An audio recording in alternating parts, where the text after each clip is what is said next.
Three ways into global health. We have so far in the course covered the general phenomena of globalization. We're now moving on to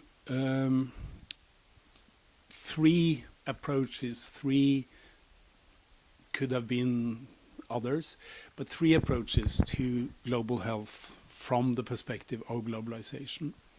And the first one is epidemiology, the second one is inequality, and the third one is governance.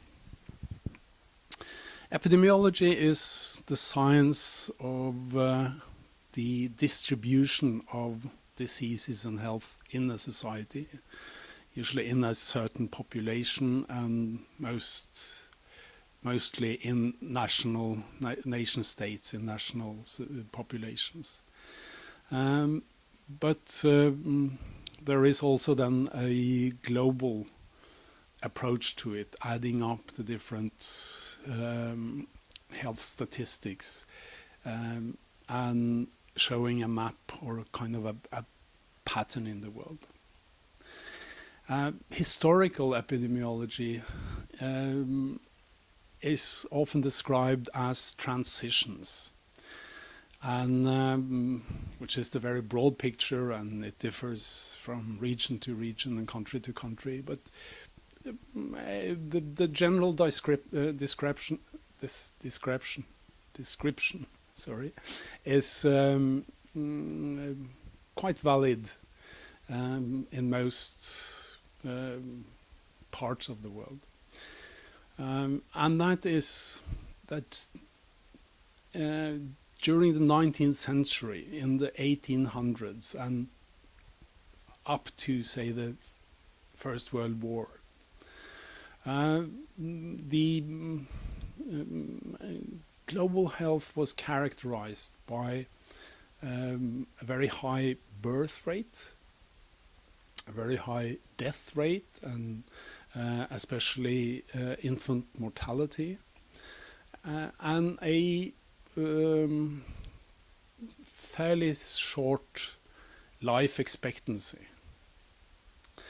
And what was under that, what was determining that, was particularly social factors like nutrition and hygiene, living conditions, but then the disease factors like infectious diseases. After the First World War, in many parts, particularly in the western part of the world, this improved immensely. And the possibility for families to reduce the birth rate was statistically very significant. And that was connected to the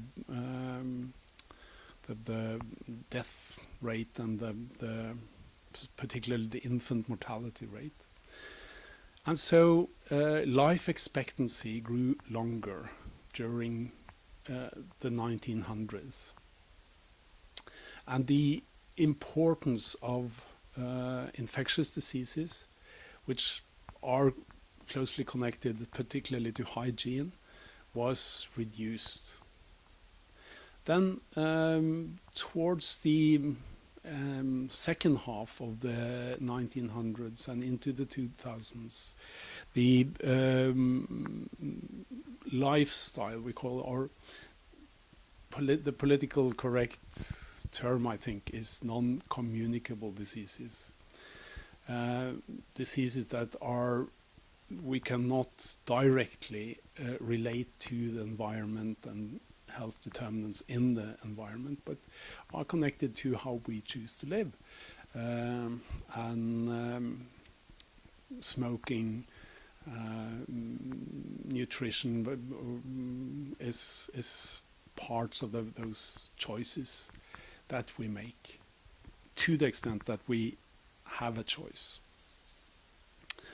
There are, and in the handout that I've downloaded in Fronter, I refer to Hans Rosling and Gapminder as a very optimistic view of how this develops.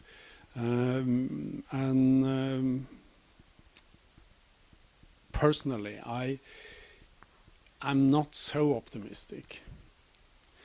And that brings us to the second way into global health, the second concept that I relate to this to, and is related particularly to global health, and that is inequality. And what Hans Rosling points out, and you should go to Gapminder and look at his history of 200 years in 4.5 minutes or something, and see how the development has been very favorable to global health. And he's right in that. And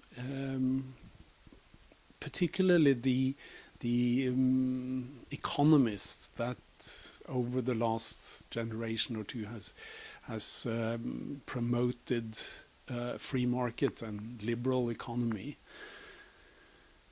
have argued and are right in the sense that the world is a better place today. It's the life conditions are much better than they were 50 years ago, and the global health is in a better state than it was 50 years ago.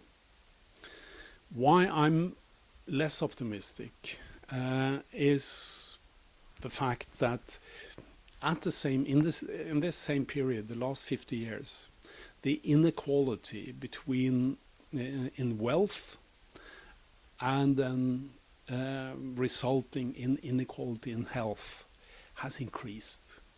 So even though the general economic growth has made the world a better place, has increased the standard of living for hundreds of millions of people. And I don't deny that, and I think that is to be appreciated. And this is based in economic theory, which we popularly call the trickle-down theory. And the economists would say that even though the rich get richer and much richer, it trickles down some of that increased wealth on the poorer people. So they will be better off anyway. And the part of the argument of global capitalism and free market trade and so on is that the free market is the basis of growth, and so it benefits all. What I think is disturbing here and makes me critical is the kind of the underlying structural problems that has come with this. And that is many, but two things that I want to mention relating to inequality. One is that the inequality has grown considerably. We haven't seen such inequality in 100 years or more than 100 years. And it's grown consistently for, I think, close to 50 years, or at least 40 years. And so statistically, although we don't have exact statistics on this, in 2015, the richest 1% of the world's population at the time owned more than 50% of the world's wealth. So that it just gradually increases, but that's in 2015 it passed 50%. And I don't think we are counting all the hidden capital and wealth in suspicious mailboxes in the Bahamas or Panama or wherever. So it's probably worse.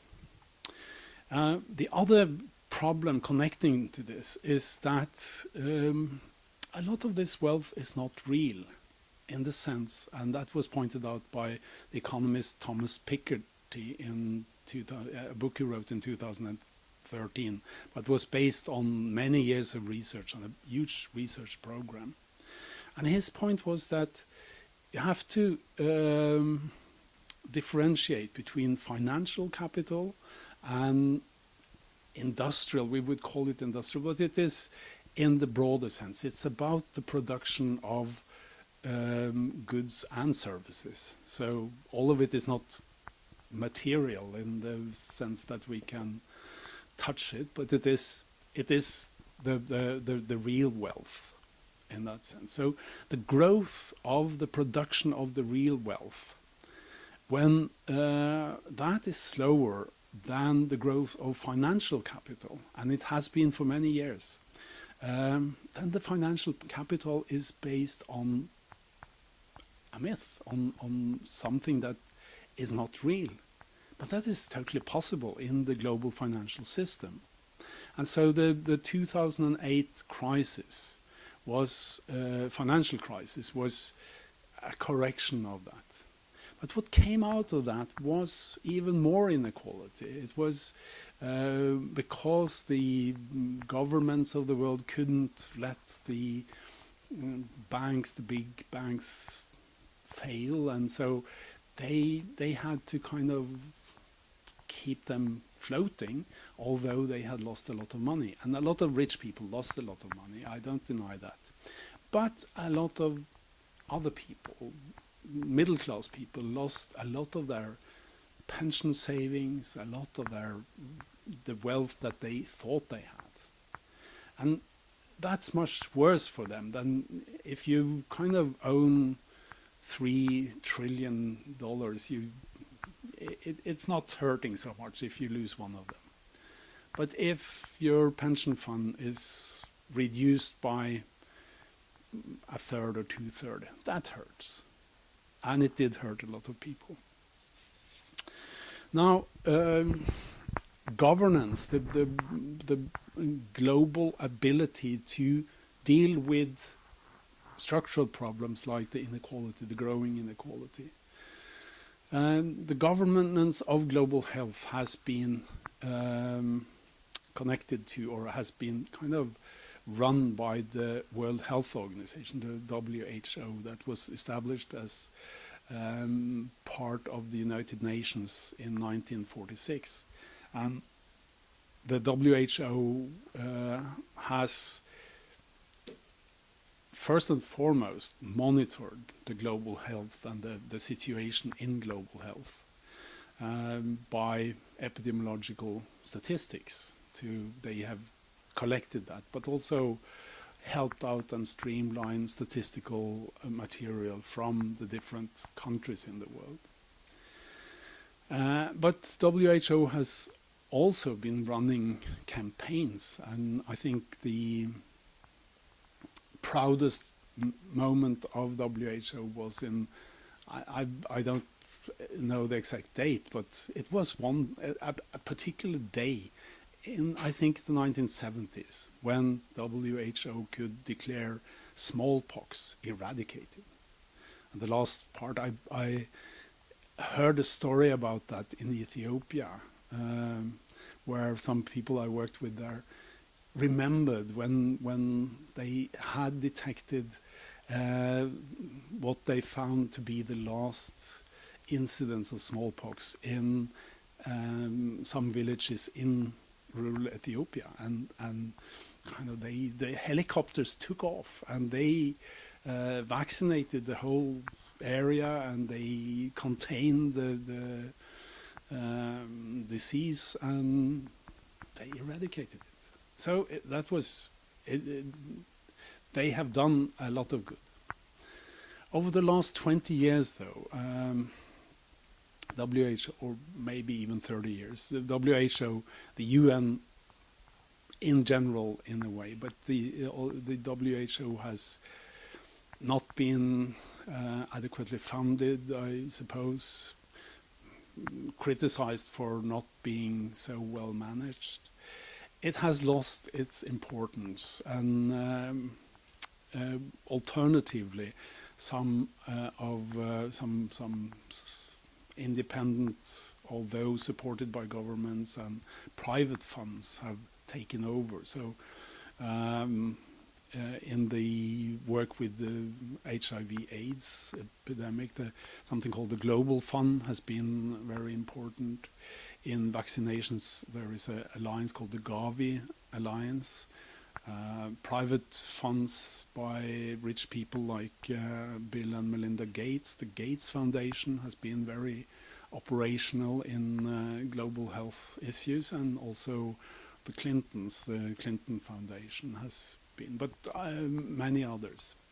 But more important in the global governance, or but it's not governance as such, but as a political and humanitarian movement, the INGOs, the international non-governmental organizations, has become, I wouldn't say powerful, but significant and important in the work with global health.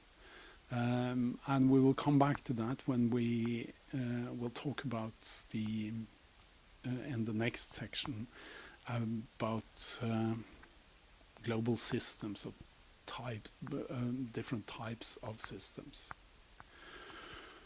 For this section, read the 2 chapters that I have downloaded for you from Jacobsen's Introduction to Global Health. But also because I haven't put out more readings about that, because this is the best way of finding out is actually to search on the net for organizations. So you should look at the webpage of WHO, but also on the Gavi, on the Global Fund, and on the webpage of some international NGOs. So look at that, and then we will move on to the next section.